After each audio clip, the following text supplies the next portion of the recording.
باورتون نمیشه. 3 دختر پاک دامن و نجیب توی یک خونه کوچیک دور از چشم مردم. هیچ کدومشون ازدواج نکرده بودن. حتی از در خونه بیرون نمی رفتن. ولی یک روز همه چیز عوض شد. هر 3 تاشون با هم حامله شدن. شوکه کننده است. پدرشون وقتی فهمید دنیا رو سرش خراب شد. کسی نمیدونست چه رازی پشت این ماجرا پنهونه. بمونید تا آخر این داستان، چون چیزی که میشنوید واقعاً تکان دهنده است. مرد فقیری بود به نام حاج محمود. یک زندگی سخت و پر از مشکل داشت. همسرش سالها پیش فوت کرده بود و او تنها مونده بود با 3 دختر. دختر بزرگش اسمش فاطمه بود. 24 ساله. دختری آروم و مهربون که همیشه به پدرش کمک میکرد. دختر دومش زهرا بود. 22 ساله. با چشمای درشت و قلبی مهربون. و کوچولوش مریم 20 ساله. لبخند همیشگی داشت، حتی توی سخت ترین روزا. حاج محمود این 3 دختر را با تمام سختی‌ها بزرگ کرده بود. از صبح تا شب کار میکرد. گاهی توی مزرعه دیگران، گاهی توی بازار. هر کاری که پیدا میکرد انجام میداد تا شکم دختراش سیر بشه. خودش گرسنه میخوابید ولی دختراش رو هیچ وقت گرسنه نذاشت. این دخترها رو با ایمان و حیا بزرگ کرده بود.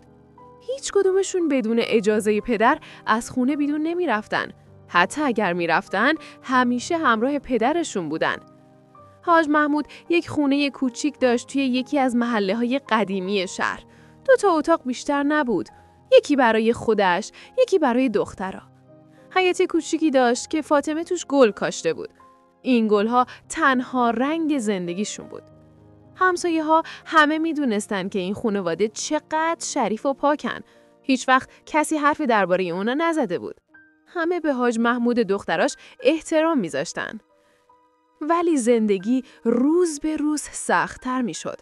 حاج محمود دیگه پیر شده بود. کمرش خم شده بود از کار زیاد. دستش می‌لرزید و چشاش دیگه مثل قبل نمی‌دید. کار پیدا کردن سخت‌تر شده بود. پولی که به دست می آورد به زور کفاف یک وعده غذا رو میداد. دخترها هم که دیگه بزرگ شده بودن و نیاز به لباس و چیزای دیگه داشتن. یک شب حاج محمود دور سفره با دختراش نشسته بود. فقط یک کاسه آش بود و یه تیکه نون. دخترها به هم نگاه کردن و هیچ کدوم دست به غذا نزدن. فاطمه گفت بابا شما بخورید، ما گرسنه نیستیم. حاج محمود اشک توی چشش جمع شد. گفت دخترم من چطور بخورم وقتی میدونم شما گرسنه‌این؟ زهرا دست پدرش رو گرفت و گفت بابا جون نگران ما نباشید، خدا بزرگه، روزی ما رو میرسونه. همون شب حاج محمود تصمیم گرفت که شهرشون رو ترک کنه. شنیده بود که توی روستاهای دورتر زندگی آسون‌تره، اجاره خونه کمتره و کار بیشتره. به دخترش گفت دخترا ما باید از اینجا بریم. توی این شهر دیگه راهی برامون نمونده.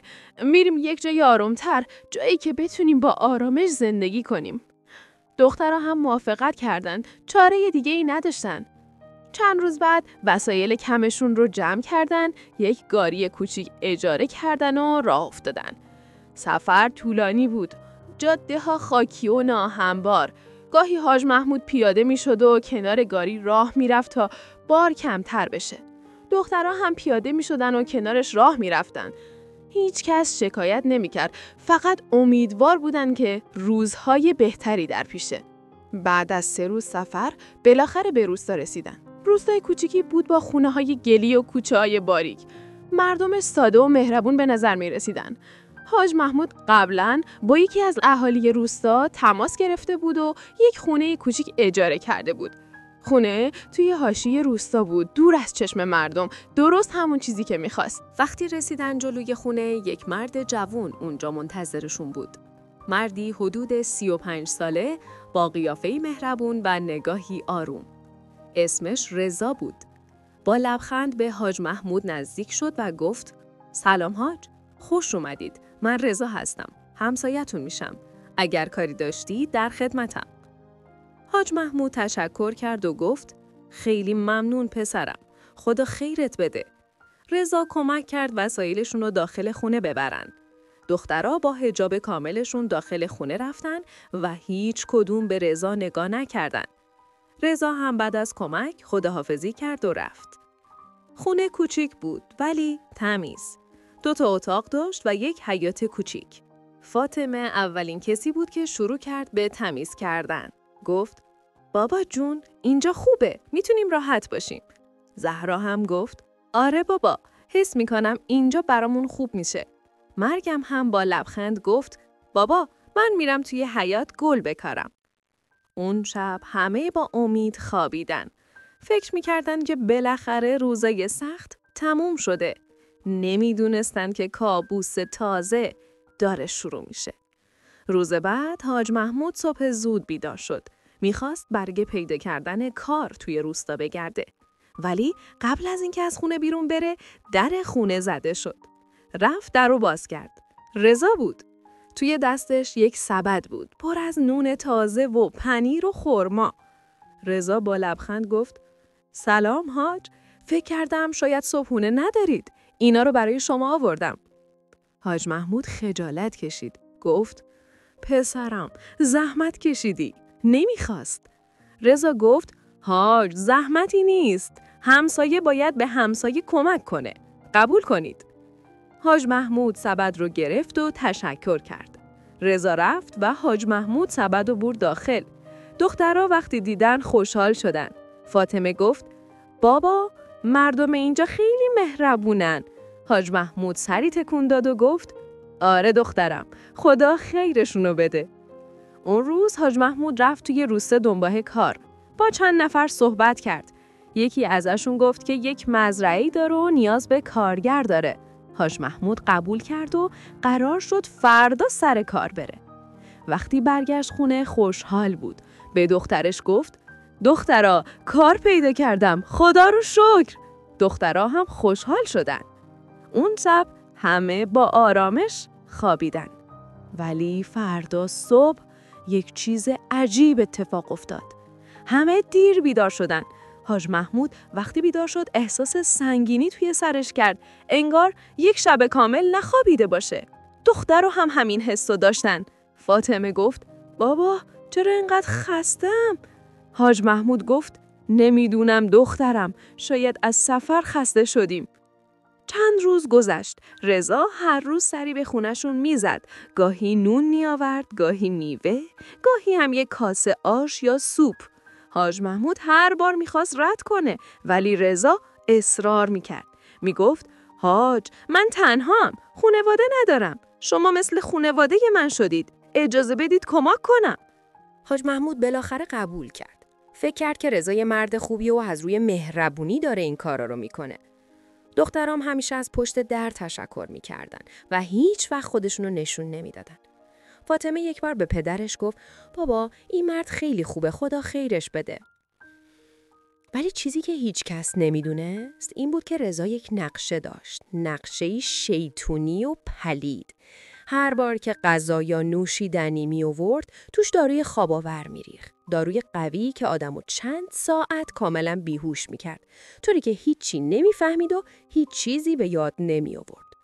رضا یک مرد حیله‌گر و بی‌وجدان بود. توی ظاهر مهربون و کمک کننده بود، ولی توی باطنش یک شیطانی پنهون بود. او قبلا توی شهرهای دیگه هم همین کارا رو کرده بود.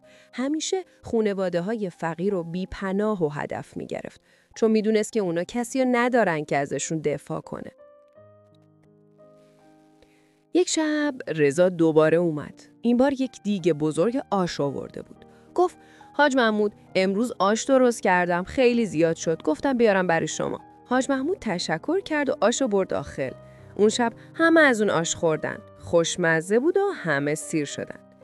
ولی یک ساعت بعد همه شروع کردن به خواب‌آلودگی. حاج محمود گفت: دخترا، نمیدونم چرا خیلی خوابم میاد. فاطمه گفت: بابا، منم همینطور، خیلی سنگینم. خیلی زود همه رفتن سر جاشون و خوابیدن. خواب عمیقی، طوری که حتی اگر کسی فریاد میزد بیدار نمیشدن. رضا که از دو مراقب بود منتظر موند تا مطمئن بشه همه خوابیدن. بعد یواشکی وارد خونه شد. دری که قفل نبود و آروم باز کرد. صدای نفس‌های عمیق حاج محمود و دخترش رو میشنید. همه توی خواب عمیق بودن. بی حرکت و بی خبر از اینکه چه بلایی داره سرش رو میاد. رضا با لبخند شیطونی شروع کرد به انجام کار پلیدش. این کار رو با هر 3 دختر انجام داد. یکی یکی. بدون که اونا متوجه بشن و یا حتی یک حرکت کنن. بعد از اینکه کارش تموم شد، آروم از خونه بیرون رفت، در رو پشت سرش بست و توی تاریکی شب ناپدید شد. انگار هیچ اتفاقی نیفتاده باشه. صبح روز بعد همه بیدار شدن و با یک حس عجیب، سردرد شدید داشتن. حاج محمود گفت نمیدونم چی شد، انگار یه هفته خوابیدیم. دخترام همین حسو داشتن. فاطمه گفت بابا منم همینطور خیلی سنگینم، ولی هیچ کس متوجه چیز خاصی نشد. فکر کردن که شاید از خستگی زیاد بوده. رضا چند روز دیگه هم همین کارو تکرار کرد. هر بار با یک بهونه می اومد و غذا یا نوشیدنی می آورد. توش داروی خواب آور می ریخت و بعد از خواب عمیقشون کار پلیدش انجام میداد. هیچ کس هیچ چیزی نمیفهمید. این کار چند هفته ادامه داشت. تا اینکه یک روز فاطمه شروع کرد به احساس حالت تهوع. سوقات سرش گیج میرفت و دلش به هم میخورد. فکر کرد شاید یک بیماری ساده است. چند روز صبر کرد ولی حالش بدتر شد. بالاخره به پدرش گفت بابا حالم خوب نیست، دلم خیلی به هم میخوره. اون شب حاج محمود نتونست بخوابه. یک حس بدی داشت. انگار میدونست که بلای دیگه‌ای در راهه. صبح زود زهرا رو برد پیش دکتر. دکتر بعد از معاینه همون نگاه سنگین رو به حاج محمود انداخت. حاج محمود با صدای لرزون پرسید دکتر چیزی شده؟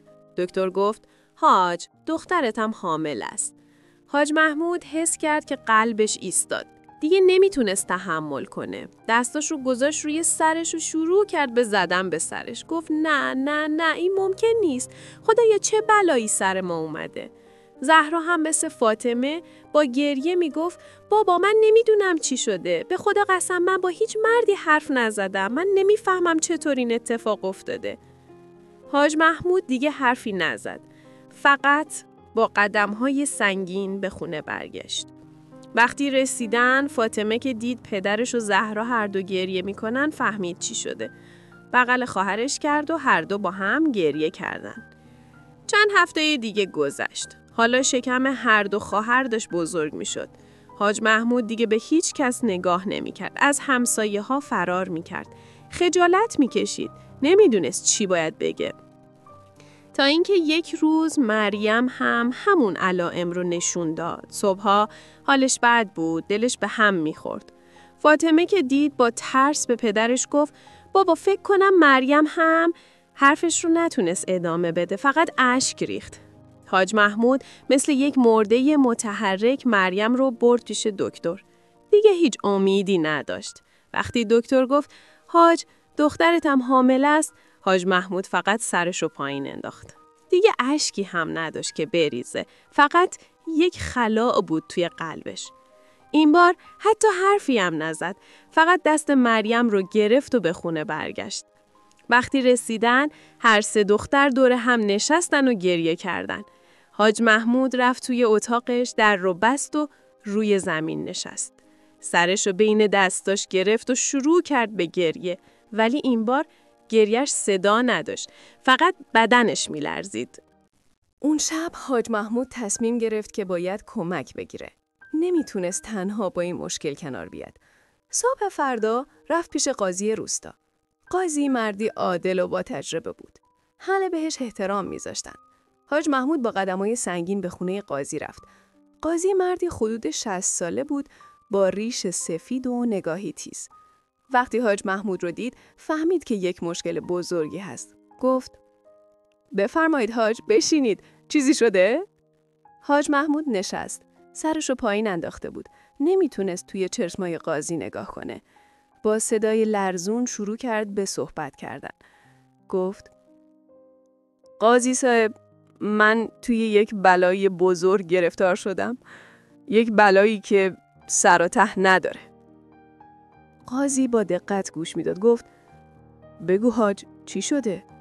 حاج محمود نفس عمیقی کشید و گفت هر 3 دخترم حامله شدن. قاضی از جاش بلند شد. با تعجب گفت چی؟ هر سه تا؟ حاج محمود سرشو تکون داد و گفت بله قاضی صاحب، هر سه تا. قاضی دوباره نشست. چند لحظه سکوت کرد. بعد گفت حاج، این خیلی عجیبه. بگو ببینم دخترات ازدواج کردن؟ حاج محمود گفت نه قاضی صاحب، هیچ کدومشون ازدواج نکردن. قاضی پرسید آیا اونا با کسی رفت و آمد داشتن؟ آیا از خونه بیرون میرفتن؟ حاج محمود با قاطعیت گفت نه قاضی صاحب، به خدا قسم من اون دخترها رو با ترس از خدا بزرگ کردم. اونا حتی بدون من از خونه بیرون نمیرفتن. همیشه با حجاب کاملشون بودن. هیچ وقت سرشون رو بالا نیاوردن تا به مردی نگاه کنن. قاضی انگشتش رو روی میز میکوبید و فکر میکرد. گفت پس چطور ممکنه هر سه تاشون باردار بشن؟ این با عقل جور دار نمیاد. حاج محمود اشک توی چشماش جمع شد و گفت قاضی صاحب، من خودمم نمیفهمم. دخترام میگن نمیدونن چی شده. همشون قسم میخورن که گناهی نکردن. قاضی گفت حاج، بگو ببینم از وقتی به این روستا اومدی چه اتفاقی افتاده؟ کسی پیشتون اومده؟ کسی باهاتون رفت آمد داره؟ حاج محمود شروع کرد به تعریف کردن. از فقر و سختیشون گفت. از اینکه چطور تصمیم گرفت به این روستا بیاد و بعد از رضا گفت قاضی صاحب، وقتی اومدیم اینجا یک مرد به اسم رضا به ما کمک کرد. مرد خوبی به نظر می رسید. هر روز برامون غذا می آورد، نون می آورد، میوه می آورد. ما که فقیر بودیم ناچار قبول می کردیم. اون همیشه با احترام رفتار می کرد. هیچ وقت حتی سعی نکرد دخترامو ببینه. قاضی با دقت گوش می داد. چیزی توی ذهنش شک برانگیز بود. پرسید این رضا چجوری آدمیه؟ کجا زندگی میکنه؟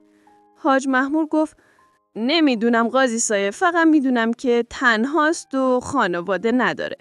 خونش یک جای دیگه ای روستاست. قاضی لحظه‌ای فکر کرد. بعد گفت حاج، من میخوام با دخترات صحبت کنم. فردا بیا با هر سه تاشون. میخوام خودم ازشون بپرسم. حاج محمود سرش رو تکون داد و گفت چشم قاضی صاحب، فردا میایم. بعد قاضی یک چیز دیگه گفت که حاج محمود رو متعجب کرد. گفت حاج، از الان به بعد اجازه نده اون رضا وارد خونت بشه. حتی اگر غذا یا چیز دیگه ای آورد قبول نکن. بگو که دیگه نیازی نداریم. حاج محمود گفت ولی قاضی صاحب، اون مرد خوبیه، چرا باید ازش دوری کنیم؟ قاضی با جدیت گفت حاج، فعلا فقط حرف من رو گوش کن. اون خیلی مهمه. هیچ چیزی از اون قبول نکن. حاج محمود با سر تایید کرد، هرچند که نمیفهمید چرا قاضی این حرف رو میزنه. وقتی حاج محمود از خونه قاضی بیرون اومد، قاضی تنها موند و شروع کرد به فکر کردن. چیزی توی این ماجرا منطقی نبود. 3 دختر توی یک خونه بدون رفت و آمد با کسی همه باردار میشن؟ اگر کسی به زور وارد خونه میشد، حتما سر و صدایی میشد.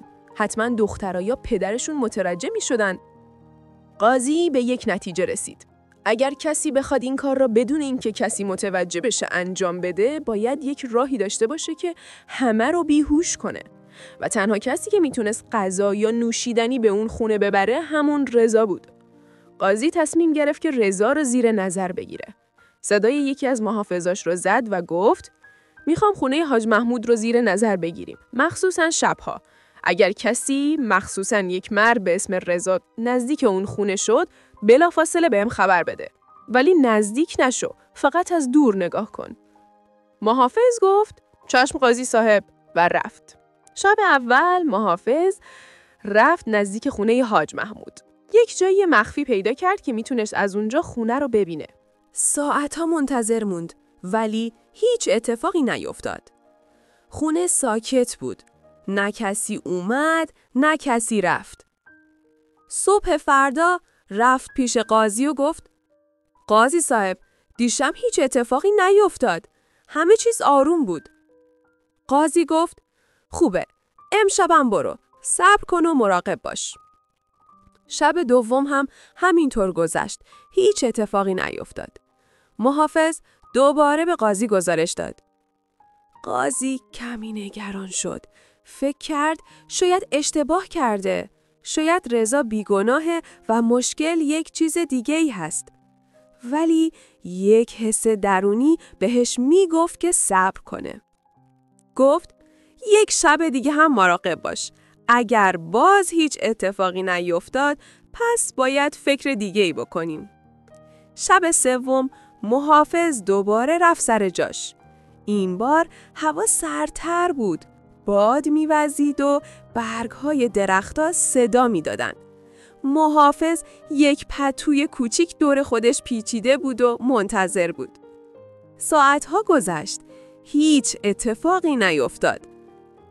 محافظ داشت فکر می‌کرد که شاید امشبم هیچی نشه و باید برگرده.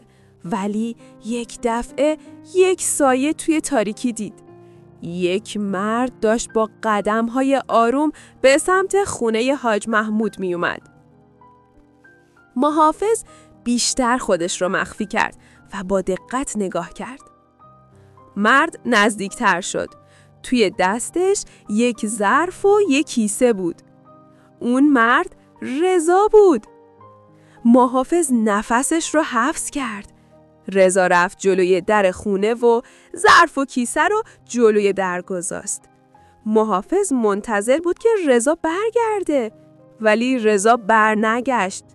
چند دقیقه همونجا وایستاد، انگار منتظر بود. بعد در خونه آروم باز شد. حاج محمود بیرون اومد. رضا باهاش حرف زد. محافظ نمیتونست بشنوه چی میگن، ولی میدید که حاج محمود داره ظرف و کیسه رو بر میداره و داخل میبره. رضا خداحافظی کرد و برگشت. ولی به جای اینکه بره، رفت پشت یک دیوار و نشست. انگار منتظر بود. محافظ متعجب شد. چرا رضا داره صبر میکنه؟ 1 ساعت گذشت. هوا خیلی سرد شده بود. رضا هنوز همونجا بود. محافظ هم صبر کرد. بعد از 1.5 ساعت رضا بلند شد. با قدم‌های آهسته دوباره رفت نزدیک خونه. این بار در رو آروم باز کرد. محافظ متوجه شد که در قفل نبود. رضا وارد خونه شد. محافظ نمیدونست باید چی کار کنه. قاضی بهش گفته بود که فقط نگاه کنه و نزدیک نشه. ولی الان یک مرد داره بدون اجازه وارد خونه یک خانواده میشه. این خطرناکه. محافظ تصمیم گرفت که نزدیک بشه. آروم رفت جلو. به در خونه رسید که نیمه باز بود. از لای در نگاه کرد. همه چیز تاریک بود. فقط صدای نفس‌های عمیق می اومد. انگار همه توی خواب عمیقی بودن. رضا داخل خونه بود. محافظ نمیتونست ببینه داره چی کار میکنه. ولی یک حس بدی داشت. تصمیم گرفت که صبر کنه و ببینه رضا کی بیرون میاد. بعد از حدود 1/2 ساعت رضا از خونه بیرون اومد. با همون قدم‌های آروم در رو بست و رفت. محافظ منتظر موند تا رضا دور بشه. بعد تصمیم گرفت که دنبالش کنه. رضا رفت به سمت یک خونه قدیمی توی حاشیه روستا. وارد شده در رو بست. محافظ جای خونه رو به خاطر سپرد و برگشت. صبح زود رفت پیش قاضی. قاضی هنوز نخوابیده بود. منتظر خبر بود. محافظ گفت: قاضی صاحب، اون مرد رضایی دیشب اومد. اول یک ظرف غذا و یک کیسه آورد. حاج محمود گرفت و برد داخل. بعد رضا صبر کرد و بعد از 1.5 ساعت وارد خونه شد. حدود 1/2 ساعت داخل بود و بعد بیرون اومد و رفت. قاضی از جاش بلند شد. چشماش برق زد. گفت: پس حدسم درست بود. این مرد داره کار پلیدی انجام میده. محافظ گفت: قاضی صاحب، فکر میکنم باید بریم اونو بگیریم. قاضی گفت: نه، هنوز نه. امشب دوباره برو. این بار وقتی رضا وارد خونه شد، تو هم وارد شو و اونو دستگیر کن. ولی مراقب باش که به خانواده آسیبی نرسه. محافظ گفت: چشم قاضی صاحب. اون روز قاضی رفت پیش حاج محمود. در خونه رو زد. حاج محمود با چهره خسته در رو باز کرد. قاضی گفت: حاج، میتونم بیام داخل؟ میخوام با دخترهات صحبت کنم. حاج محمود در رو باز کرد و قاضی رو راهنمایی کرد داخل. 3 دختر توی اتاق نشسته بودن. هر 3 تاشون شکمشون بزرگ شده بود. قاضی با دقت نگاهشون کرد. بعد نشست و گفت: دخترا، میخوام از شما یک سری سوال بپرسم. جواب بدید بدون ترس. فاطمه که بزرگترشون بود گفت: بفرمایید قاضی صاحب. قاضی پرسید: آیا شما میدونید پدر این بچه ها کیه؟ هر سه تاشون با گریه گفتن نه قاضی صاحب، ما نمیدونیم، به خدا قسم نمیدونیم. قاضی پرسید آیا شما با کسی رفت و آمد داشتید؟ آیا کسی وارد این خونه میشد؟ فاطمه گفت نه قاضی صاحب، فقط پدرمون و یک مرد به اسم رضا که گاهی برامون غذا می آورد، ولی ما حتی اونو هم ندیدیم. همیشه پدرمون در رو باز میکرد و چیزا رو میگرفت. قاضی پرسید آیا شما هیچ شبی یک چیز عجیب حس کردید؟ مثلا خواب سنگین‌تر از معمول؟ زهرا گفت بله قاضی صاحب، چند شب بعد از اینکه غذا خوردیم خیلی خوابمون برد، اینقدر که صبح سردرد شدید بیدار شدیم. قاضی سر تکون داد. همه چیز داشت جا می افتاد. بعد به حاج محمود گفت حاج، امشب اگر رضا دوباره اومد غذا یا هر چیزی رو که میاره قبول نکن، بگو که نیاز نداریم. حاج محمود گفت ولی قاضی صاحب چرا؟ قاضی گفت حاج فقط حرف من رو گوش کن، این خیلی مهمه و امشب در خونتون رو قفل کنید، اجازه ندید کسی بدون اجازه وارد بشه. حاج محمود با تعجب گفت چشم قاضی صاحب. اون شب رضا دوباره اومد، یک ظرف بزرگ آش آورده بود، در خونه رو زد. حاج محمود در رو باز کرد. رضا با لبخند گفت سلام حاج، امروز آش درست کردم آوردم براتون. حاج محمود یاد حرف قاضی افتاد، گفت ممنون پسرم، ولی دیگه نیازی نیست، ما خودمون غذا داریم. رضا متعجب شد، گفت حاج چرا؟ من که از روی دل میارم. حاج محمود گفت نمیخوایم پسرم، ممنون، و در رو بست. رضا چند لحظه جلوی در وایساد، بعد آش رو گذاشت جلوی در و رفت، ولی این بار نرفت خونش، رفت پشت همون دیوار و نشست. منتظر بود ببینه چی پیش میاد. محافظ قاضی هم از دور مراقب بود. وقتی دید که رضا نرفت و نشست، فهمید که رضا قصد بدی داره. 1 ساعت گذشت، رضا بلند شد و رفت نزدیک در. دستش رو گذاشت روی دستگیره و فشار داد، ولی در قفل بود. رضا چند بار تلاش کرد ولی در باز نشد. عصبانی شد. رفت پشت خونه. یک پنجره کوچیک بود. سعی کرد اونو باز کنه. ولی محافظ دیگه نتونست صبر کنه. از جاش بلند شد و با صدای بلند گفت ایست، تکون نخور. رضا ترسید. برگشت و دید یک مرد داره میاد سمتش. سعی کرد فرار کنه ولی محافظ سریع‌تر بود. بهش رسید و گرفتش. رضا تقلا کرد ولی محافظ قوی تر بود. دستاش رو بست و گفت تو دستگیر شدی، باید بیای پیش قاضی. صدای جیغ و داد حاج محمود رو بیدار کرد. از خونه بیرون اومد و دید که محافظ داره رضا رو میبره. متعجب شد، گفت چی شده؟ محافظ گفت حاج، این مرد داشت میخواست بدون اجازه وارد خونتون بشه. قاضی صاحب میخواید باهاش صحبت کنه. حاج محمود نفهمید چی داره میگذره، ولی یک حس عجیب داشت. انگار یک چیزی داشت آشکار میشد. صبح فردا قاضی همه مردم روستا رو جمع کرد توی میدان بزرگ. رضا با دستهای بسته وسط میدون وایساده بود. 2 محافظ کنارش بودن. حاج محمود و 3 دخترش هم اونجا بودن.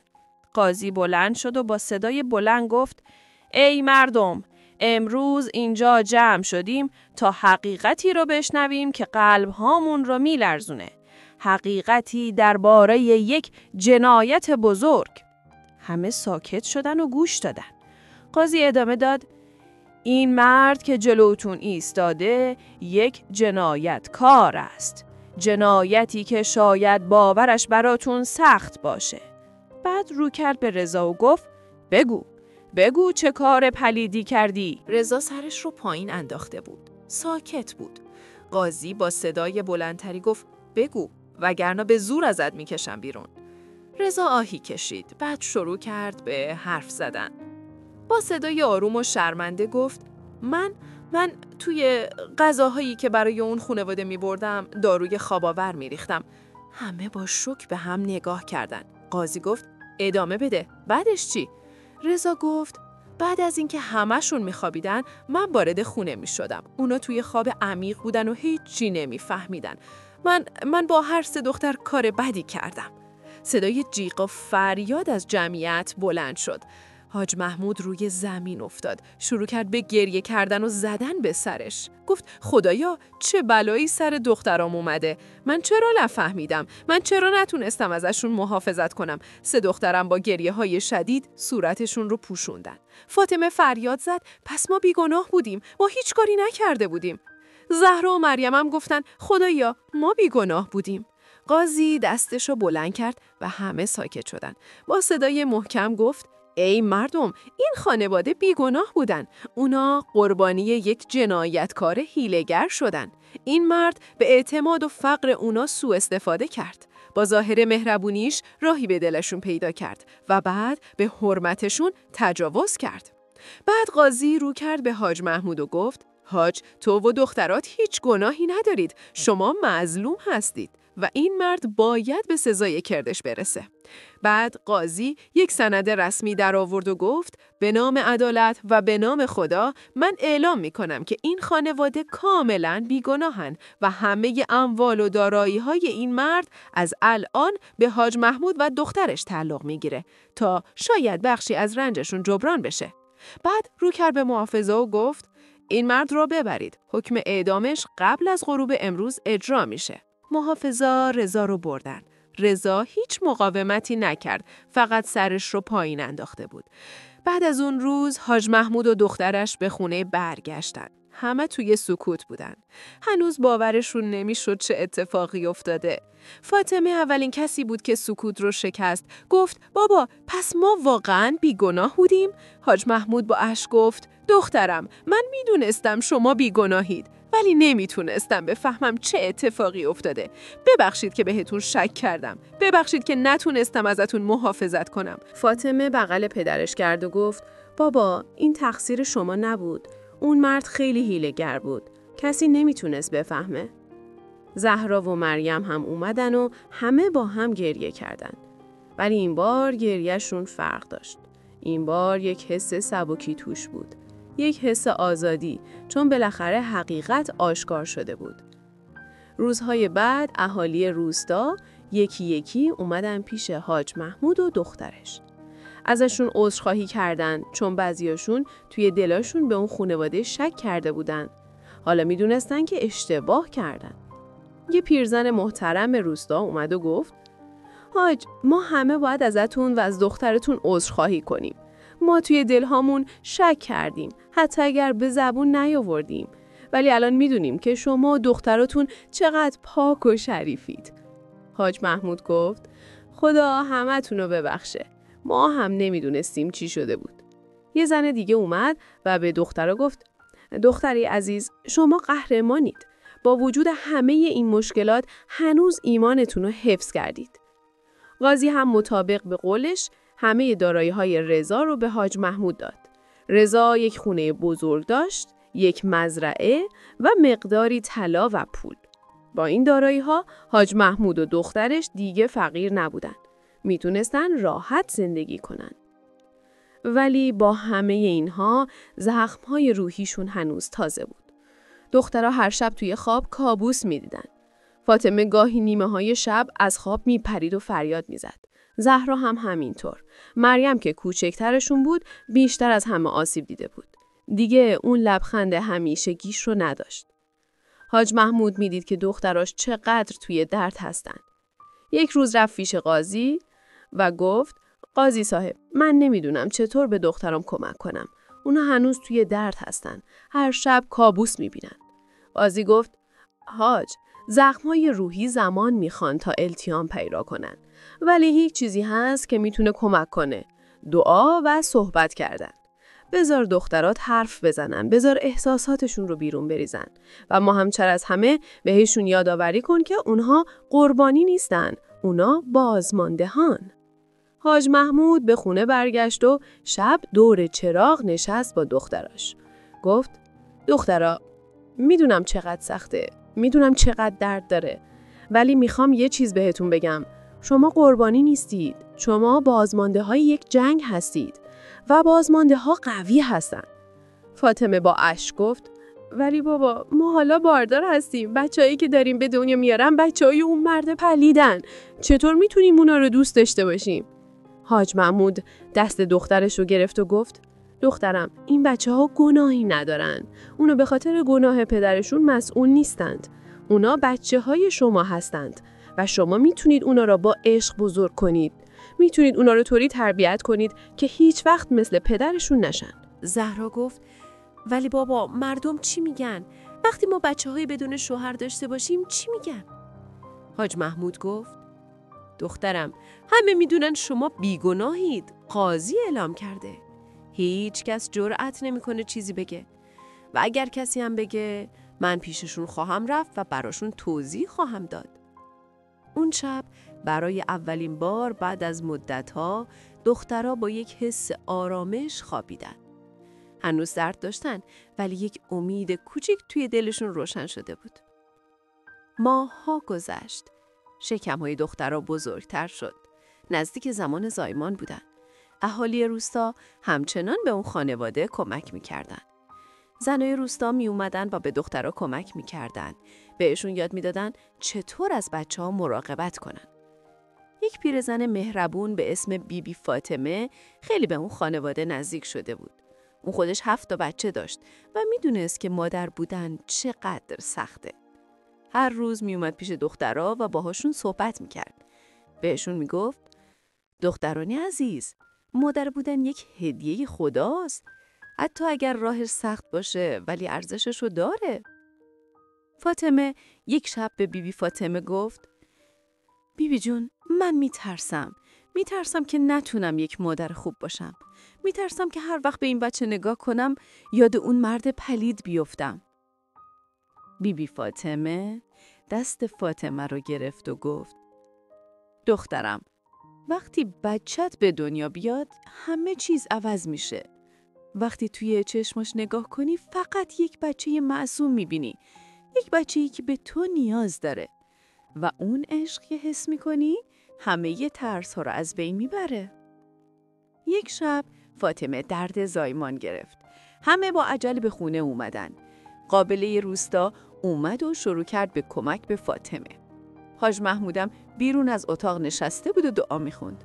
زهرا و مریم هم کنارش بودن و نگران بودن.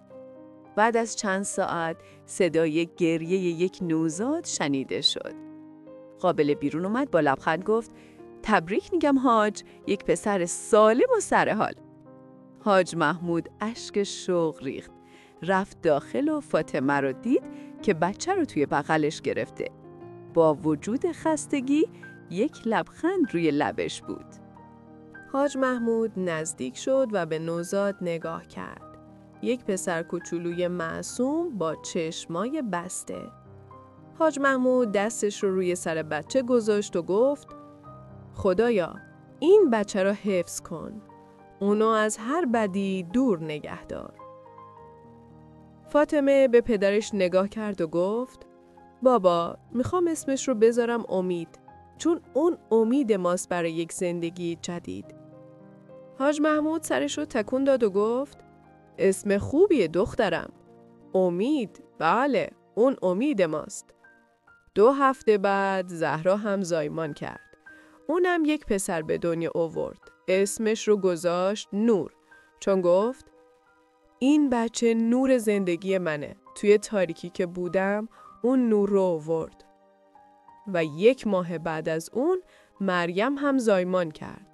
اون یک دختر کوچولو به دنیا آورد. اسمش رو گذاشت رحمت. گفت این بچه رحمت خداست. خدا با فرستادن اون بهمون نشون داد که ما رو فراموش نکرده. خونه ی حاج محمود حالا پر از صدای بچه ها بود. گریه، خنده و شلوپی. اول سخت بود. 3 بچه کوچیک که همزمان گریه می کردن خیلی کار سختی بود. ولی کم کم همه عادت کردن. دخترها یاد گرفتن چطور مادر باشن. و بیبی فاطمه و زنای دیگه روستا همیشه کمکشون می کردن. حاج محمود وقتی به این 3 نوزاد نگاه می کرد، قلبش پر از عشق می شد. اونا گناهی نداشتن. اونا فقط بچه‌های معصومی بودن که به دنیا اومده بودن. و او قول داد که از اونا محافظت کنه. از همشون. روزی که حکم اعدام رضا باید اجرا می شد، همه اهالی روستا توی میدان جمع شدن. حاج محمود هم اونجا بود، ولی دختراش نیومدن. نمیخواستن صورت اون مرد رو دوباره ببینن. رضا با دست و پاهای بسته وسط میدان ایستاده بود. قاضی بلند شد و گفت امروز عدالت اجرا میشه. این مرد به جرم تجاوز به 3 دختر بیگناه محکوم به اعدام شده. این حکم نه از روی انتقام بلکه از روی عدالت اجرا میشه. بعد رو کرد به رضا و گفت آیا حرف آخری داری؟ رضا سرش رو بلند کرد. چشماش سرخ بود. با صدای شکسته گفت من پشیمونم. من یک گناه بزرگ کردم. من به خانواده‌ای که به من اعتماد کرده بودن خیانت کردم. من لیاقت بخشش ندارم. فقط میخوام بگم که کاش میتونستم برگردم و این کارو نکنم. ولی نمیتونم. پس حاضرم به سزایی کردم برسم. بعد رو کرد به حاج محمود و گفت حاج، من میدونم که هیچ چیزی نمیتونه جبران کنه کاری که کردم. ولی میخوام بدونی که من واقعا پشیمونم. اگه میتونی منو ببخش. حاج محمود چند لحظه بهش نگاه کرد. بعد با صدای آروم گفت من تو رو نمیبخشم. چون کاری که کردی بخشیدنی نیست. ولی خدا رو میخوام که روحت را داوری کنه. نه من.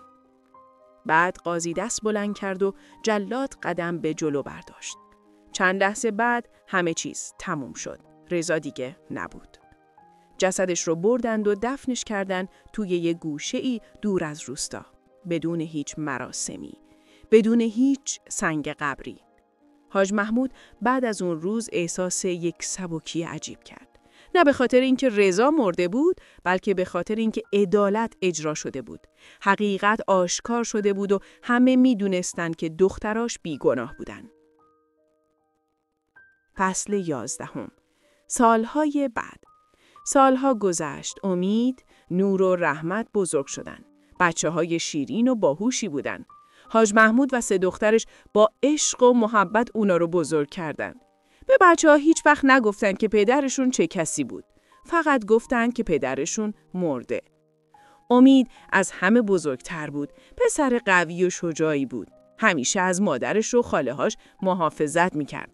توی مدرسه خیلی خوب درس می‌خوند. معلم‌ها میگفتن که اون یک روز یک مرد بزرگ میشه. نور هم پسر خوبی بود، آروم و مهربون. دوست داشت کتاب بخونه و شعر بنویسه. معلمش میگفت که اون یک روح هنرمند داره. رحمت هم دختر زیبا و باهوشی بود. لبخند همیشگی داشت، درست مثل مادرش مریم. دوست داشت گل بکاره و با گلا حرف بزنه. فاطمه، زهرا و مریم هم کم کم به زندگی عادی برگشتن. درد همیشه هست، ولی یاد گرفته بودن چطور باهاش زندگی کنن. هر 3 تاشون تصمیم گرفتن که ازدواج نکنن. گفتن که بچه‌هاشون کافی هستن و نمیخوان مرد دیگه توی زندگیشون باشه. حاج محمودم پیرتر شده بود. موهاش کاملا سفید شده بود و کمرش خمتر. ولی قلبش پر از عشق بود. هر شب وقتی 3 نوه‌اش دورش می نشستن و ازش می خواستن براشون داستان بگه، حس می کرد که زندگی ارزشش رو داشته. یک شب امید که حالا 15 ساله شده بود اومد پیش حاج محمود و گفت بابا بزرگ میتونم یک سوال بپرسم؟ حاج محمود گفت بله پسرم، هر چی دلت میخواد بپرس. امید گفت بابا بزرگ چرا من و نور و رحمت پدر نداریم؟ بقیه بچه ها پدر دارن، چرا ما نداریم؟ حاج محمود نفس عمیقی کشید و میدونست که یک روز این سوال پرسیده میشه، ولی هنوز آماده نبود.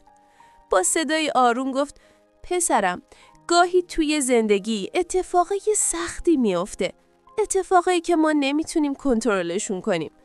پدر تو یک مرد بد بود که به مادرت آسیب زد، ولی این یعنی که تو هم بد هستی؟ نه، تو یک پسر خوب و شریفی و من افتخار میکنم که نوه منی. امید چند لحظه ساکت بود، بعد گفت بابا بزرگ، من قول میدم که هیچ وقت مثل اون نباشم. من قول میدم که همیشه از مادرم و خاله هام و رحمت محافظت کنم. حاج محمود بغلش کرد و گفت میدونم پسرم، میدونم. سالها بعد امید بزرگ شد و یک معلم شد. توی همون روستا درس میداد. به بچه‌ها یاد میداد که همیشه راستگو باشن. به دیگران احترام بذارن و هیچ وقت به کسی ظلم نکنن. نور هم یک شاعر شد. شعرهایی می‌نوشت درباره عدالت، مهربونی و امید. شعراش توی سراسر منطقه مشهور شد. مردم میگفتن که شعرهای نور روح رو تکون میده. رحمت هم بزرگ شد و یک دکتر شد. رفت به شهر و پزشکی خوند. بعد برگشت به روستا و یک کلینیک کوچیک باز کرد. به مردم فقیر رایگان خدمت میکرد. میگفت وقتی مادرم و خاله هام توی سختی بودن، مردم بهشون کمک کردن. حالا نوبت منه که کمک کنم. فاطمه، زهرا و مریم هم پیرتر شدن، ولی هنوز قوی و سرحال بودن. هر سه تاشون توی روستا به زنای دیگه کمک میکردن. به زنایی که توی مشکل بودن، که شوهراشون بهشون بد میکردن یا که تنها بودن. یک روز یک زن جوون اومد پیششون. با گریه گفت من نمیدونم چیکار کنم. شوهرم بهم بد میکنه ولی نمیتونم ازش جدا بشم. خانواده‌ام میگن که باید تحمل کنم. فاطمه دستشو گرفت و گفت دخترم، هیچ کس حق نداره بهت آسیب برسونه. حتی شوهرت. تو حق داری که توی امنیت زندگی کنی. ما بهت کمک میکنیم. و اونا کمک کردن. به قاضی رفتن، با خانواده اون زن صحبت کردن و بالاخره اون زن رو نجات دادن. از اون روز خیلی زنای دیگه هم اومدن پیششون و فاطمه، زهرا و مریم به همشون کمک کردن. اونا از دردشون یک قدرت ساختن. یک قدرت برای کمک کردن به دیگران. حاج محمود حالا خیلی پیر شده بود. دیگه نمیتونست راه بره. بیشتر وقتش رو توی رختخواب میگذروند. ولی هر روز امید و نور و رحمت می اومدن پیشش و براش داستان میگفتن از روزشون. یک روز حاج محمود همه رو دور خودش جمع کرد. فاطمه، زهرا، مریم، امید و نور و رحمت. همه نشستن کنارش. حاج محمود با صدای ضعیف ولی پر از عشق گفت میخوام یک چیز بهتون بگم. همه گوش دادن. حاج محمود ادامه داد ما یک سفر سخت داشتیم. یک سفر پر از درد و رنج. ولی ما زنده موندیم. نه فقط زنده موندیم بلکه قوی تر شدیم. و حالا به خاطر اون درد ما میتونیم به دیگران کمک کنیم. بعد رو کرد به سه دخترش و گفت دخترام، شما قهرمانید. شما با وجود همه اون چیزایی که اتفاق افتاد، بچه هاتون رو با عشق بزرگ کردید. شما نذاشتید که نفرت قلبتون رو سیاه کنه. من به شما افتخار میکنم. بعد رو کرد به امید و نور و رحمت و گفت و شما نوه های عزیزم، شما ثابت کردید که هر کسی میتونه انتخاب کنه چجوری زندگی کنه. شما پدری نداشتید ولی شما مادرایی داشتید که با تمام قلبشون دوستتون داشتن و این کافی بود. همه گریه میکردن. امید دست بابا بزرگش رو گرفت و گفت بابا بزرگ، ما همیشه یادتون میمونیم. شما به ما یاد دادید چطور قوی باشیم، چطور ببخشیم و چطور امیدوار باشیم. حاج محمود لبخند زد. یک لبخند آروم و راضی. بعد چشمش رو بست و آخرین نفسش رو کشید. آروم و بی‌درد. توی میان کسایی که دوستشون داشت. اونا حاج محمود رو دفنش کردن کنار همسرش که سالها پیش مرده بود. همه اهالی روستا اومدن توی مراسم. همه با احترام یاد حاج محمود رو گرامی داشتن. یک مرد که با وجود همه سختی ها هیچ وقت ایمانش رو از دست نداد. سالها بعد از مرگ حاج محمود، داستان اون خانواده هنوز توی روستا تعریف می شد. برای نسل‌های جدید این داستان یک درس بود. یک درس درباره عدالت، صبر و قدرت بخشش. امید حالا خودش پدر شده بود. 2 بچه داشت، 1 پسر و 1 دختر. هر شب برای بچه‌هاش داستان بابا بزرگش رو تعریف می‌کرد. بهشون میگفت بابا بزرگتون یک مرد شجاع بود. اون با وجود همه مشکلات هیچ وقت تسلیم نشد. نور هم ازدواج کرد و یک خانواده تشکیل داد. شعراشو همچنان مینوشت. یکی از مشهورترین شعراش شعری بود به نام امید در تاریکی. این شعر درباره داستان خانواده‌اش بود و وقتی مردم اونو میخوندن اشک توی چشماشون جمع میشد. رحمت هم ازدواج کرد با یک معلم خوب. کلینیکش بزرگتر شده بود و حالا چند تا دکتر دیگه هم اونجا کار میکردن.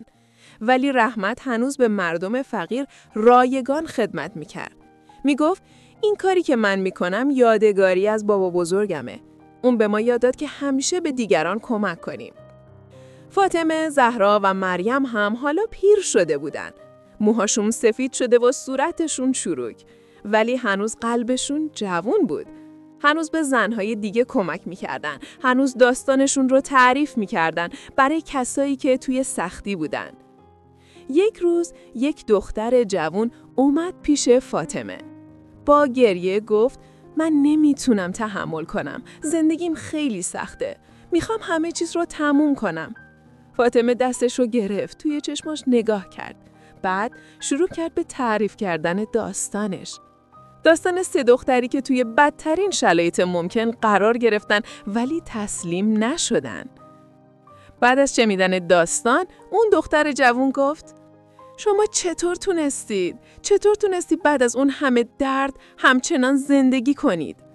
فاطمه لبخند زد و گفت دخترم، ما زندگی کردیم چون میدونستیم که تسلیم شدن یعنی اجازه دادن به اون مرد پلید که دوباره پیروز بشه. ما زندگی کردیم چون بچه‌هامون به ما نیاز داشتن. ما زندگی کردیم چون میدونستیم که خدا ما رو رها نکرده. و مهمتر از همه، ما زندگی کردیم چون میخواستیم ثابت کنیم که درد پایان زندگی نیست. درد میتونه شروع یک زندگی جدید باشه. اون دختر جوان بغل فاطمه کرد و گریه کرد. ولی این بار گریهش فرق داشت. این بار توی گریهش یک امید بود. یک امید کوچیک که میگفت اگر اونا تونستن من هم میتونم. 10 سال دیگه گذشت. حالا نسل جدیدی توی روستا بزرگ شده بود. نسلی که داستان حاج محمود و 3 دخترش را از پدر و مادراشون شنیده بودن. این داستان بخشی از فرهنگ روستا شده بود. یک یادگار، یک درس. توی مدرسه روستا، معلم‌ها این داستان رو تدریس می‌کردن. نه به عنوان یک داستان ترسناک، بلکه به عنوان یک داستان امید. به بچه‌ها یاد می‌دادن که همیشه حقیقت آشکار میشه. همیشه عدالت اجرا میشه و همیشه امید هست. یک روز یک خبرنگار از شهر بزرگ اومد به روستا. شنیده بود درباره این داستان و میخواست یک گزارش بسازه. رفت پیش فاطمه، زهرا و مریم. خواست ازشون مصاحبه بگیره. فاطمه اول قبول نکرد. گفت ما نمیخوایم مشهور بشیم. ما فقط میخوایم آروم زندگی کنیم. ولی خبرنگار گفت من نمیخوام شما رو مشهور کنم. من میخوام داستانتون رو به دنیا بگم. چون خیلی زنهای دیگم توی همین شرایط هستن. اونا باید بدونن که تنها نیستن. اونا باید بدونن که امید هست. فاطمه به خواهرش نگاه کرد. زهرا و مریم سرشون رو تکون دادن. بله، شاید وقتش رسیده بود که داستانشون رو به دنیا بگن. اون روز فاطمه، زهرا و مریم برای اولین بار داستان کاملشون رو تعریف کردن. از شروع گرفتن تا آخر. از درد، از خجالت، از ترس و از امید. خبرنگار با دقت یادداشت میکرد. گاهی اشک توی چشماش جمع میشد. بعد از مصاحبه خبرنگار گفت ممنونم که این شجاعت رو داشتید و داستانتون رو گفتید. من قول میدم که این رو طوری بنویسم که افتخارتون بشه. چند ماه بعد گزارش منتشر شد توی یکی از بزرگترین روزنامه‌های کشور. عنوانش بود 3 خواهر که از تاریکی به نور رسیدند. گزارش با جزئیات کامل داستان اون خانواده رو تعریف می‌کرد. از فقر، از تجاوز، از دردها و از چطور اونا تونستن دوباره زندگی کنن. این گزارش یک انفجار ایجاد کرد.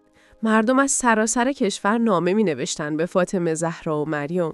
برخی از زنها می‌نوشتن که اونا هم همین اتفاقا برایشون افتاده و حالا بعد از خوندن این داستان امیدوار شدن. برخی می‌نوشتن که این داستان زندگیشون رو تغییر داده. یک خانم از شهر تهران نوشت من سالها توی سکوت زندگی کردم. شوهرم بهم تجاوز می‌کرد و فکر می‌کردم که این عادیه. ولی بعد از خوندن داستان شما فهمیدم که این درست نیست. من ازش جدا شدم و حالا دارم یک زندگی جدید می‌سازم. ممنونم که شجاعت نشون دادید. یک دختر جوان از شیراز نوشت من قربانی تجاوز شدم و خجالت میکشیدم بگم. فکر میکردم تقصیر خودمه. ولی داستان شما بهم یاد داد که من قربانیم نه مقصر. حالا دارم درمان میشم و امیدوارم که یک روز مثل شما بتونم کمک کنم به دیگران. صدها هزاران نامه اومد. فاطمه زهرا و مریم به همه‌شون جواب میدادن. با هر کدوم حرف میزدن، بهشون امید میدادن و کم کم یک جنبش شکل گرفت. یک جنبش برای حمایت از زنان قربانی تجاوز، برای اینکه صداشون شنیده بشه، برای اینکه عدالت اجرا بشه. با پول‌هایی که از اهدا کننده ها جمع شد، فاطمه، زهرا و مریم یک بنیاد تأسیس کردند. اسمش رو گذاشتن بنیاد امید. این بنیاد به زنان قربانی تجاوز کمک می‌کرد. بهشون مشاوره میداد، کمک‌های مالی و حمایت حقوقی. امید، نور و رحمت هم توی این بنیاد کار می‌کردن. امید مدیر بنیاد شد، نور مشاور روانشناختی زنها بود و رحمت به زنان آسیب دیده خدمات پزشکی رایگان ارائه میداد. بنیاد خیلی سریع بزرگ شد. شعبه‌هایی توی شهرهای مختلف باز کردن. هر روز 10 زن می اومدن و کمک می خواستن و بنیاد به همه‌شون کمک می کرد. یک روز یک زن جوان اومد به بنیاد. اسمش سارا بود. با صورتی کبود و چشمای پر از اشک گفت شوهرم هر شب به هم تجاوز میکنه. وقتی نمیگم کتکم میزنه. خانواده‌ام میگن که باید تحمل کنم چون اون شوهرمه، ولی من دیگه نمیتونم. میخوام کمک. فاطمه خودش با سارا صحبت کرد. دستش رو گرفت و گفت دخترم تو حق داری که نبگی، حتی به شوهرت. هیچ کس حق نداره به تو تجاوز کنه، حتی شوهرت. ما بهت کمک میکنیم. از امروز تو تنها نیستی. بنیاد به سارا کمک کرد. یک وکیل بهش داد. یک جای امن برای زندگی. مشاوره های روانشناختی. و بعد از چند ماه سارا تونست از شوهرش جدا بشه و یک زندگی جدید شروع کنه. سارا بعداً برگشت به بنیاد، ولی این بار نه برای کمک گرفتن، بلکه برای کمک کردن. گفت من میخوام به زنهای دیگه کمک کنم، همونطور که شما به من کمک کردید. و اون شد یکی از داوطلبان بنیاد. این اتفاق بارها و بارها تکرار شد. زنهایی که از بنیاد کمک میگرفتن، بعداً برمیگشتن و خودشون داوطلب میشدن. یک چرخه خوب، یک چرخه امید. داستان فاطمه، زهرا و مریم همچنین توجه قانونگذاران رو جلب کرد. یک نماینده مجلس بعد از خوندن داستانشون یک لایحه جدید پیشنهاد داد. لایحه‌ای برای محافظت بیشتر از زنان قربانی تجاوز. برای اینکه صداشون راحت‌تر شنیده بشه. برای اینکه عدالت سریع‌تر اجرا بشه. این نماینده فاطمه، زهرا و مریم رو دعوت کرد به مجلس. خواست که اونا خودشون داستانشون رو برای نماینده ها تعریف کنند. اول اونا ترسیدن. گفتن ما عادت نداریم جلوی جمع صحبت کنیم. ولی نماینده گفت شما باید بیایید چون کلمات شما قدرتمندتر از هر قانونی هست. اون روز فاطمه، زهرا و مریم رفتن به مجلس. جلوی صدها نماینده ایستادند. فاطمه که حالا 70 ساله شده بود شروع کرد به صحبت کردن. با صدایی لرزون ولی قاطع داستانشون رو تعریف کرد. گفت ما 3 دختر بودیم که هیچ گناهی نکردیم ولی یک مرد پلید به اعتماد ما سوء استفاده کرد و ما سالها توی شرم و خجالت زندگی کردیم. نه به خاطر اینکه ما کار بدی کردیم، بلکه به خاطر اینکه جامعه ما رو قضاوت می‌کرد.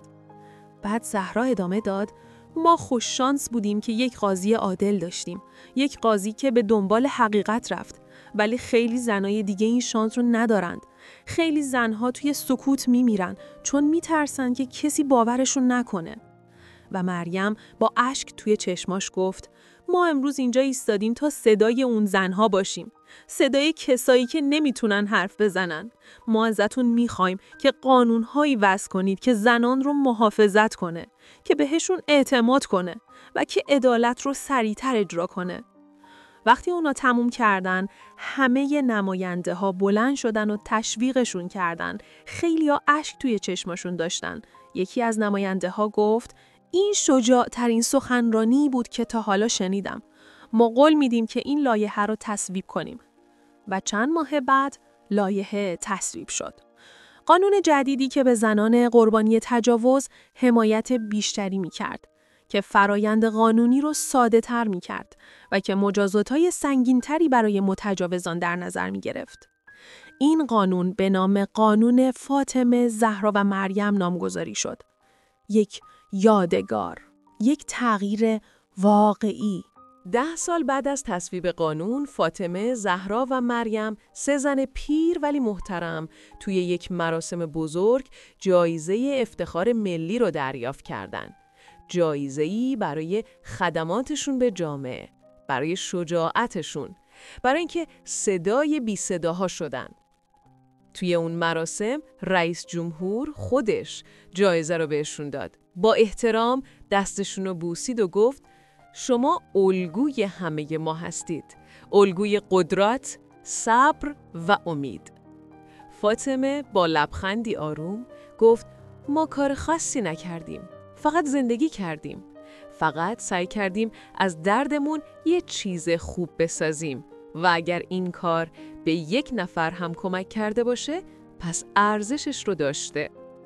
اون شب وقتی به روستا برگشتن، همه اهالی منتظرشون بودن. یک جشن بزرگ گرفته بودن. همه میخواستن تبریک بگن. امید، نور و رحمت با افتخار کنار مادرها و خاله هاشون ایستاده بودن. امید گفت: مادر، امروز افتخار زندگی من بود. دیدن اینکه همه به شما احترام میذارن، دیدن اینکه چقدر زندگی های دیگرون رو تغییر دادید، این بزرگترین هدیه برای منه. نور گفت: خاله جون، من امروز یه شعر نوشتم. میخواید براتون بخونم؟ و بدون منتظر موندن برای جواب شروع کرد. از تاریکی بیرون آمدند، با قلب‌هایی شکسته ولی امیدوار. درد را به نور تبدیل کردند و راهی ساختند برای هزاران دیگر. 3 خواهر، 3 قهرمان که نشان دادند عشق قوی‌تر از نفرت است و امید پایدارتر از تاریکی. همه با اشک تشویق کردند. رحمتم گفت: من امروز یک تصمیم گرفتم. میخوام یک بیمارستان بزرگ بسازم. بیمارستانی که به نام شما باشه. بیمارستان فاطمه، زهرا و مریم. جایی که همه بدون هیچ تبعیضی درمان بشن. فاطمه، زهرا و مریم با هم گریه کردند. گریه شادی، گریه افتخار و گریه سپاسگزاری. سپاسگزاری از خدا که بهشون قدرت داد. سپاسگزاری از پدرشون که هیچ وقت ازشون دست نکشید. و سپاسگزاری از بچه هاشون که بهشون معنی داد. 5 سال بعد مریم، کوچکترین خواهرها، بیمار شد. سرطان. دکترها گفتند که دیگه کاری نمیشه کرد. فقط چند ماه وقت داره. مریم خیلی آروم این خبر رو پذیرفت. گفت: من یک زندگی خوب داشتم. با وجود همه دردها من خوشبخت بودم چون دخترم رحمت رو دیدم که یک دکتر شد. دیدم که بنیاد ما به هزاران زن کمک کرد. دیدم که قانون عوض شد. من دیگه آرزویی ندارم. ولی فاطمه و زهرا نمیخواستن خواهرشون رو از دست بدن. هر روز کنارش می نشستند، باهاش حرف می زدن. خاطره های قدیم رو یادآوری می کردن. می خندیدن و گریه می کردن. یک روز مریم به خواهرش گفت یادتونه وقتی توی اون خونه کوچیک زندگی می کردیم؟ وقتی هیچی نداشتیم جز همدیگه؟ اون روزا با وجود فقر خوشحال بودیم چون با هم بودیم. فاطمه گفت آره یادمه که تو همیشه میخندیدی، حتی توی سخت‌ترین روزا. تو امید ما بودی. مریم لبخند زد و گفت و حالا رحمت دخترم امید خیلی های دیگه است. من میمیرم ولی امید زنده میمونه. چند روز بعد مریم آروم توی خواب دنیا رو ترک کرد، کنار 2 خواهرش، توی آغوش کسایی که دوستش داشتن. مراسم خاکسپاریش بزرگ بود. صدها نفر اومدند. زنانی که ازش کمک گرفته بودند، زنانی که زندگیشون رو تغییر داده بود. همه با گریه خداحافظی کردند. رحمت دخترش کنار قبرش ایستاد و گفت مادر، تو بهم یاد دادی چطور قوی باشم، چطور امیدوار باشم و چطور به دیگران کمک کنم. من قول میدم که راهت رو ادامه بدم. قول میدم که اسمت رو زنده نگه دارم. سالها بعد فاطمه و زهرا هم یکی بعد از دیگری دنیا رو ترک کردن. هر دو توی سن بالا، آروم و راضی، کنار مریم دفن شدن. 3 خواهر که توی زندگی همیشه با هم بودن، حالا توی مرگ هم کنار هم بودن. ولی داستانشون تموم نشد. بنیاد امید همچنان کار میکرد. بیمارستان فاطمه، زهرا و مریم ساخته شد و هر روز به صدها نفر خدمت میکرد. قانون فاطمه، زهرا و مریم همچنان زنان رو محافظت میکرد. امید حالا یک مرد میان سال، مدیر بنیاد بود. هر روز با انرژی کامل برای کمک به دیگران کار میکرد. نور شعرهای بیشتری نوشت. کتابهاش توی مدارس تدریس میشد. و رحمت یک بیمارستان دیگه ساخت. این بار توی یک شهر دیگه. نسل‌های جدید داستان 3 خواهر رو میشنیدند و الهام میگرفتند. دخترهای جوون یاد میگرفتند که قوی باشند، که به خودشون اعتماد کنن و که هیچ وقت تسلیم نشن. پسرهای جوون هم یاد میگرفتند که به زنان احترام بذارن، که قدرتشون رو برای محافظت استفاده کنند، نه برای آسیب رسوندن. که مرد واقعی کسی که ضعیفتر رو محافظت میکنه، نه کسی که بهش ظلم میکنه. و اینطوری داستان 3 دختر پاکدامن تبدیل شد به یک افسانه. افسانه قدرت، صبر و امید. افسانه‌ای که نشون داد که حتی در تاریک ترین شبها یک ستاره میتونه راهو روشن کنه. حاج محمود، پدر فقیری که با وجود همه سختی‌ها هیچ وقت دخترش رو رها نکرد. فاطمه، زهرا و مریم، 3 خواهری که از درد یک قدرت ساختند. امید، نور و رحمت، 3 فرزندی که نشون دادن که گذشته آینده رو تعیین نمی‌کنه و خدا که همیشه با مظلومانه. این داستان یک یادآوری این که هر چقدر هم شب تاریک باشه، صبح حتما میاد. هر چقدر هم درد سنگین باشه، امید همیشه هست. و هر چقدر هم راه سخت باشه، با ایمان و صبر میشه به مقصد رسید. پس اگر تو الان توی تاریکی هستی، اگر توی درد هستی، اگر فکر میکنی که راهی نیست، یاد این داستان بیفت. یاد 3 خواهری بیفت که تونستند و به خودت بگو اگر اونا تونستند، من هم میتونم. چون تو هم میتونی. همیشه امید هست. همیشه راهی هست. و خدا هیچ وقت مظلومی رو رها نمیکنه. این داستان به یاد همه زنان قوی و شجاعی که با وجود سختی‌ها هیچ وقت تسلیم نشدند. شما الهام بخش هستید. اگر از این داستان الهام گرفتید، لایک کنید و کامنت بذارید. و اگه هنوز عضو کانال ما نشدید، همین الان سابسکرایب کنید که کلی داستان قشنگین دیگه در راهه. خدا همه رو حفظ کنه.